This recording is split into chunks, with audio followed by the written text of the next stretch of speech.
আজ আমরা চলেছি বিশ্বের সবচেয়ে নিরাপদ আর সবচেয়ে ভয়ঙ্কর এক জেলখানায়। এটি শুধু সাধারণ কয়েদিদের জন্য নয়, এখানে রয়েছে হাজার হাজার গ্যাং সদস্য। এরা হলো MS-13 আর বারিও 18, যারা একসময় গোটা এল সালভাদরকে ভয় দেখাত। আর এখন সবাই বন্দী একই জায়গায়, সেক্টর নামের এই সুপার প্রিজনে।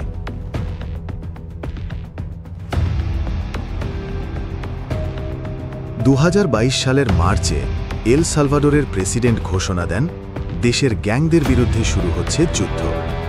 এরপর মাত্র 1 বছরে প্রায় 64,000 অপরাধীকে গ্রেফতার করা হয়। এত বন্দী রাখার জন্য তৈরি করা হয় এই বিশাল জেলখানা, যার পূর্ণরূপ টেরোরিজম কনফাইনমেন্ট সেন্টার। এটি ল্যাটিন আমেরিকার সবচেয়ে বড় জেল, আয়তনে প্রায় 8টি ফুটবল মাঠের সমান, ধারণ ক্ষমতা 40,000 কয়েদি। সেক্টে ঢোকার আগেই কয়েদিদের পেরোতে হয় একের পর এক চেক পয়েন্ট। প্রথমে শরীর স্ক্যান, এরপর মুখের ও আঙুলের ডিজিটাল স্ক্যান। তাদের প্রতিটি পোশাক ও জুতাও আলাদাভাবে তল্লাশি করা হয়। পুরো জেলখানা ঘিরে আছে বিশাল কংক্রিট দেয়াল, উচ্চতা 15 মিটার। দেখার জন্য রয়েছে 19টি টাওয়ার এবং সবসময় নজর রাখছেন 600 সৈন্য আর 250 পুলিশ সদস্য।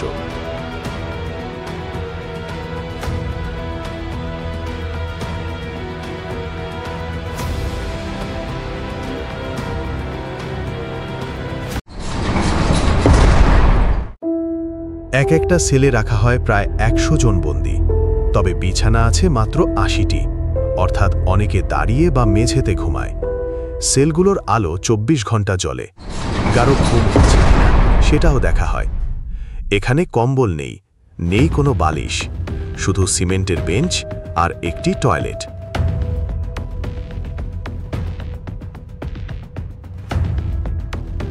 জেলবন্দীদের প্রতিদিন মাত্র 30 মিনিট ব্যায়ামের সুযোগ থাকে, সেটাও একটা নির্দিষ্ট জায়গায়।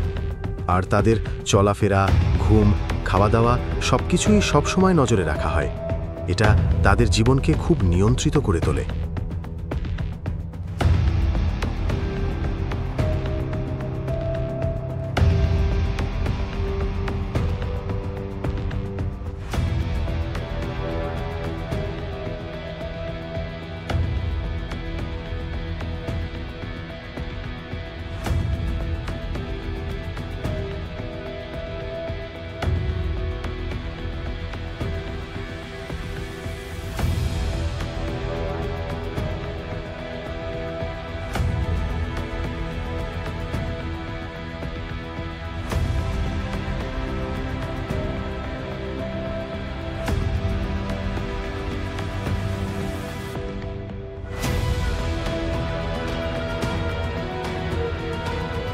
এই যুদ্ধের ফলে এল সালভাদোরে হত্যাকাণ্ডের হার 50%-এর বেশি কমেছে।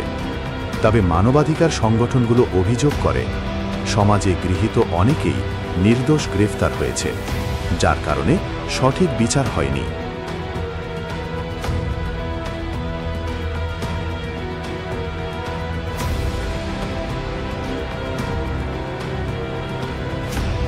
সিকট বিষয়টি নিয়ে ভাবাটা খুবই জরুরি।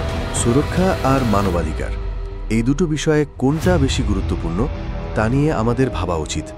আপনার কি মনে হয়? কমেন্টে জানান আর সাবস্ক্রাইব করতে ভুলবেন না।